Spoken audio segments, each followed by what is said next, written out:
Hello दोस्तों, बहुत बहुत स्वागत है आप सभी लोग का फिर से एक नए वीडियो के ऊपर। और इंजीनियर 707 BU के इस चैनल पर आप सभी लोग का बहुत बहुत स्वागत है। Hydrology and water resource engineering का PY सीरीज चल रहा था, तो उसका नेक्स्ट पार्ट जो बचा हुआ था उसका जो सोल्यूशन है वो हम लेकर आए हैं फिर से आप लोगों के लिए। तो चलिए फटाफट से इसको स्टार्ट करते हैं। स्टार्ट करने से पहले अगर आप इस चैनल पर नए हैं तो चैनल को सब्सक्राइब करके बेल आइकन को दबा लीजिएगा, ताकि नोटिफिकेशन आपको मिले और प्रीवियस ईयर का सोल्यूशन के लिए आपको यहाँ वहाँ भटकना ना पड़े, आसानी से आपको मिल जाएगा। और थोड़ा बहुत शेयर वेयर भी कर दीजिएगा सारे ग्रुप में, ताकि सभी लोगों को बेनिफिट हो जाए। ठीक है, इंपॉर्टेंट सा क्वेश्चन है 4 का भी और 2 का ए लेकर आए हैं, एक थ्योरी और एक न्यूमेरिकल। सारा का सारा PYQ कराने वाले हैं। डिस्क्रिप्शन बॉक्स में PDF मिल जाएगा, लिंक है टेलीग्राम का, व्हाट्सअप का, आप वहाँ ज्वाइन हो जाना। ठीक है, तो फटाफट से इसको स्टार्ट करते हैं। क्वेश्चन नंबर 4 का बी है, काफ़ी इंपॉर्टेंट सा प्रॉब्लम है और पहला ही चैप्टर से ये क्वेश्चन है, बार बार एग्जाम में आते रहते हैं ये क्वेश्चन। ठीक है, ध्यान से पढ़िएगा। आप नहीं भी कुछ पढ़े होंगे तब पर भी ये क्वेश्चन समझ में आना तय है, इसकी 100% गारंटी है। समझो आप लोग।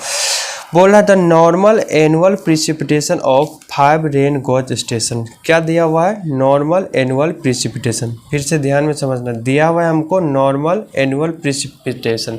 फार्मूला बेस्ड क्वेश्चन है, आप फार्मूला याद करके जाना। डेट टू अगर क्वेश्चन आता है तो आप एक बार में लिख के आ जाओगे एग्जाम में। दिया हुआ है normal annual precipitation of 5 rain gauge station. PQRST। R कितना? 125, 102, 76, 113 और 137। मतलब क्या हुआ है, 5 गो रेन गॉज स्टेशन है।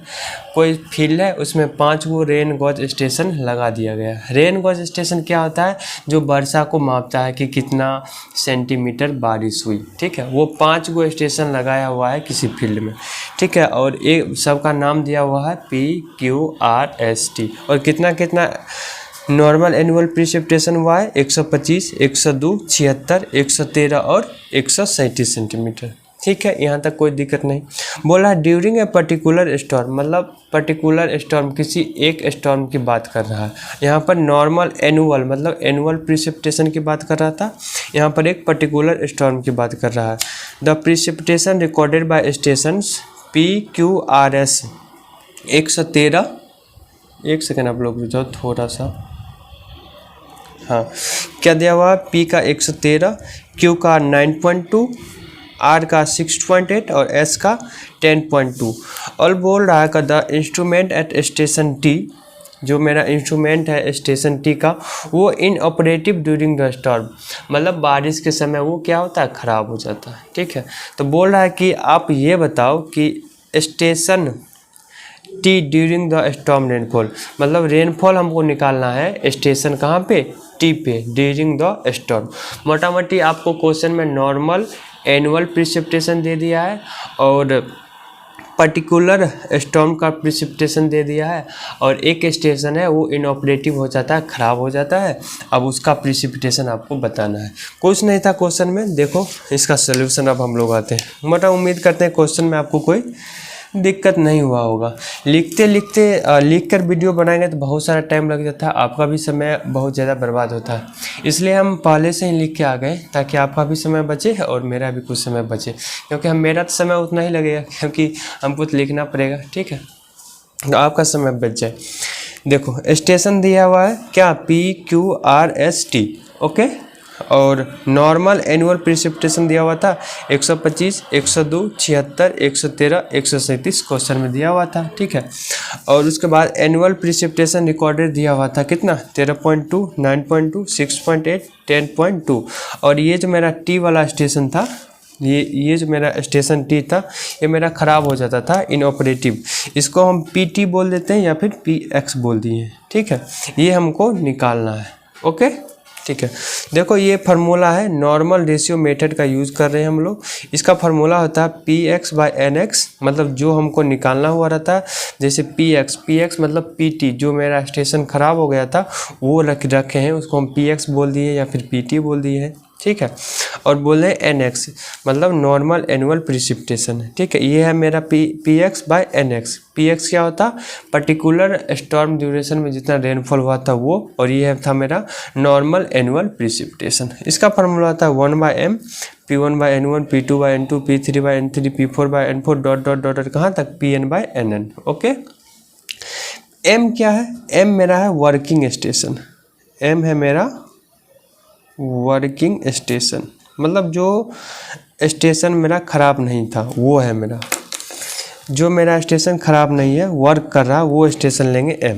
तो टोटल स्टेशन कितने थे आप लोग देखो, एक सेकंड रुक जाइए। हाँ, टोटल स्टेशन कितने हैं आप लोग देखिए, 1 2 3 4 5, 5 स्टेशन था, जिसमें T जो मेरा स्टेशन था वो ख़राब हो गया था, इनऑपरेटिव था।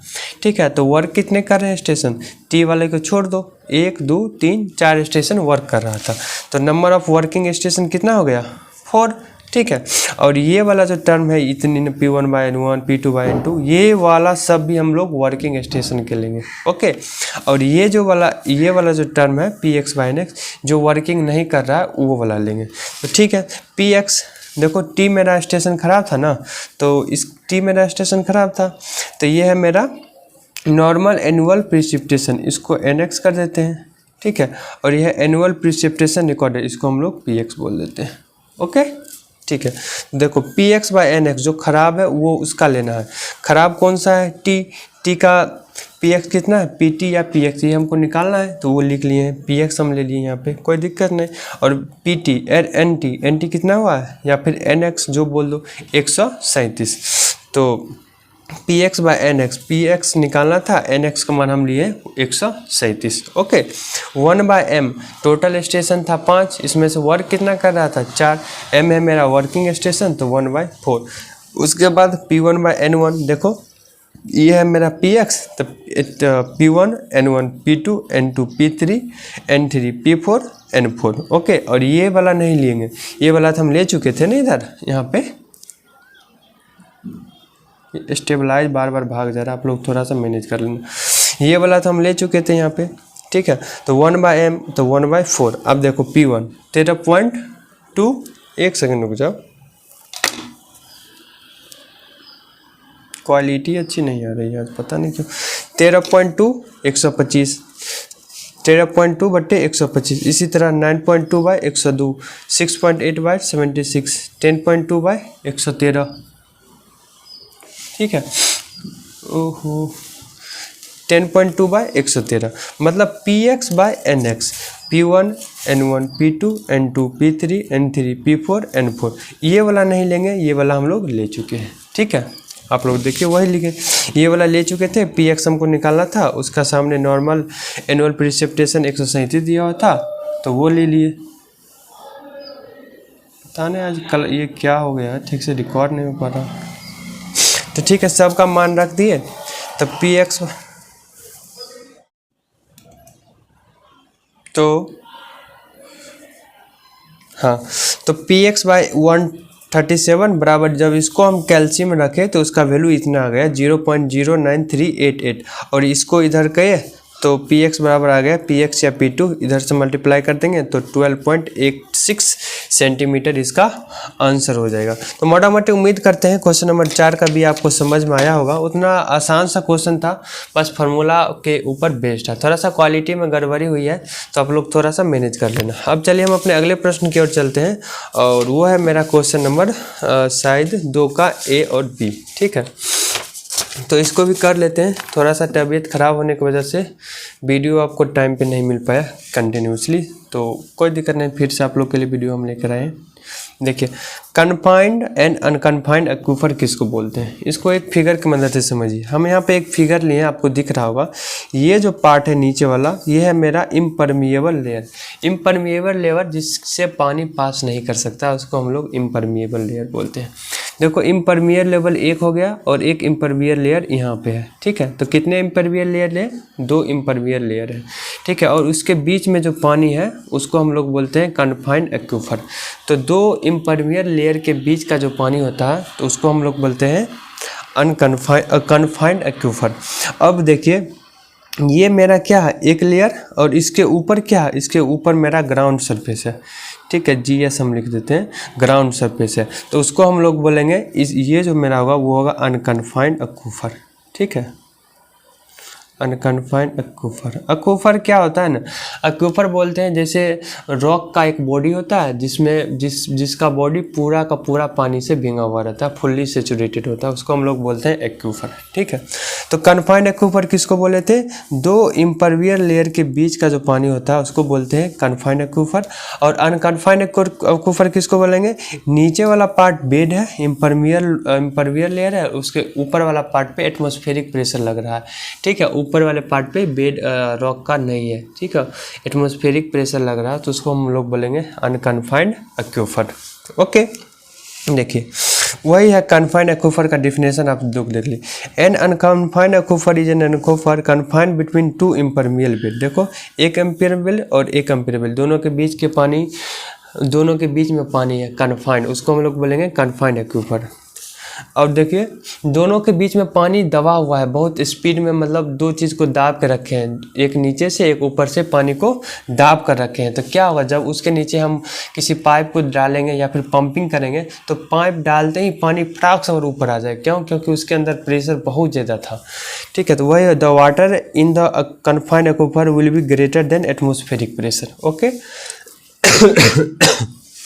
अब अगला पॉइंट पे चलते हैं, unconfined aquifer. It is an aquifer which has free water surface. ठीक है, देखिए वाटर सरफेस इसका फ्री था, which means the water table exists for this type of aquifer। आप लोग बस लिखना कैसे एग्जाम में, बस एक फिगर बनाना, एक इम्परमियर लेयर एक इम्परवियर लेयर बनाना, उसके बीच के पानी को बोल देना कन्फाइंड एक्वीफर, और फिर एक इम्परमियर लेयर, उसके ऊपर ग्राउंड सरफेस है, एटमॉस्फेरिक प्रेशर लग रहा तो हो जाएगा मेरा अनकन्फाइंड एक्वीफर।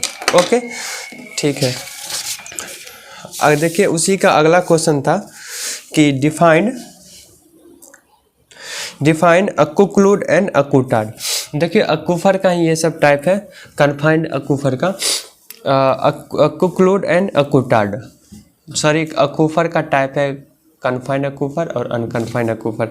सैचुरेशन मीडिया चार टाइप का होता था, एक्वीफर, एक्वीक्लूड, एक्वीटार्ड और एक्वीफ्यूज। ठीक है, तो उसमें से दो आपको एग्जाम में पूछ लिया है, तो दोनों को हम लोग डिफाइन कर देते हैं फिर से। एक्वीक्लूड क्या होता है, तो an aquiclude is a geological formation which is impermeable to the flow of water. It consist a large amount of water in it but it does not permit water through it. Example में है clay. देखिए क्या होता है एक्वीक्लूड, basically एक्वीक्लूड भी एक porous media होता है, इसमें पानी बहुत सारा होता है बट इसमें से पानी हम निकाल नहीं सकते, ये इम्परमिएबल होता है। ठीक है, हाइड्रोलॉजी में आप लोग पढ़े होंगे, वेल हाइड्रोलिक्स, वहाँ तब ये सब पढ़ाया होगा आप लोग को। ठीक है, तो उसको हम लोग बोलते हैं एक्वीक्लूड, और एग्जाम्पल इसका है मेरा क्ले। तो एग्जाम में कैसे लिखोगे, याद कैसे करोगे, आपको कुछ नहीं करना है, बट ये बोल देना ये एक पोरस मीडिया होता है जिससे हम पानी नहीं निकाल सकते हैं, ये इम्परमिएबल होता है। ठीक है, इतना बस लिख देना, एग्जाम्पल में एक अच्छा सा डाल देना क्ले। आगे है मेरा एक्वीटार्ड। एक्वीटार्ड भी एक जियोलॉजिकल फॉर्मेशन है through which only seepage is possible and this ill is insignificant compare to aquifer. Aquitard है, इससे हम क्या, इसमें सीपेज पॉसिबल होता है और इससे थोड़ा बहुत पानी हम निकाल सकते हैं। सबसे ज़्यादा पानी निकालते हैं हम एक्वीफर में, ये सब ग्राउंड के नीचे का पार्ट है। ठीक है ना, एक्वीफर में सबसे ज़्यादा पानी निकालते हैं, उसके बाद एक्वीटार्ड में थोड़ा बहुत पानी निकाल सकते हैं एज कम्पेयर टू एक्वीफर में। एक्वीफर में सबसे ज़्यादा, एक्वीटार्ड में उससे थोड़ा कम पानी निकाल सकते हैं। ठीक है, एग्जाम्पल में आप लोग डाल देना सैंडी क्ले। तो चलिए यहीं पे करते हैं इस वीडियो को समाप्त, और बहुत जल्द अगले वीडियो में हम आपको एक नया वीडियो के साथ मिलेंगे। तब तक के लिए आप अपना ध्यान रखें। See you, take care, bye bye.